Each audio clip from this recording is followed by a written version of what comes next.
It's great. It's great. Everyone says it's too hot, but I quite like the heat after the rain in England. فمن إنجلترا للإمارات جاءت فرانشيسكا كارتييه وحاملة معها كتاب بعنوان عائلة كارتييه. وهالكتاب استعرض القصة الغير محكية لواحدة من أكبر إمبراطوريات المجوهرات في العالم.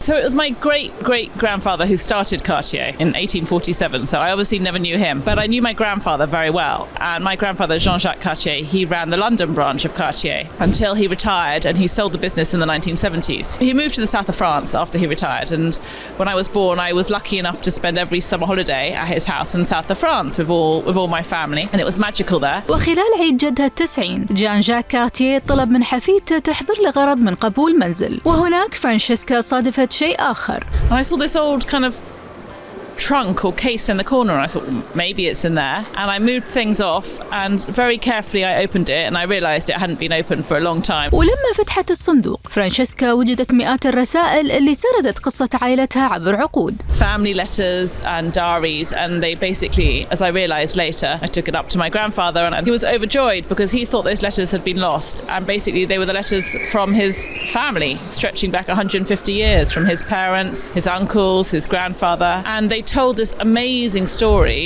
of how the firm had started and how it had survived through revolutions and world wars and the Great Depression. You know, like we've just gone through a pandemic and so many businesses didn't survive, and they went through so much. وهذا اللي شجعها تتبع رحلة جدها الأكبر وتترك عملها في لندن حيث كانت تعمل بالشؤون المالية. Which is funny because I'd been analysing companies for a living, and suddenly I was, you know, confronted with this company, this business, Cartier, that had survived all of this, and I was like, I will need to understand how they did it. And so I just kind of plunged into this history for the next 10 years. واللي اكتشفته فرانشيسكا أن جدها الأكبر استوحى الكثير من منطقتنا العربية. He sketches what he sees. He takes photos of the architecture, and then you can see so clearly in the jewelry how those Islamic shapes and motifs make their way into Cartier jewelry. And my grandfather always said that influence was probably the most important influence in the Cartier style. So I'm so pleased the book's come here because this region inspired so much of why people love their pieces and why they became successful. فجاك الأكبر أتى للخليج وتحديدا للبحرين عام 1912 بسبب اهتمامه بتجارة اللؤلؤ. There's this wonderful photograph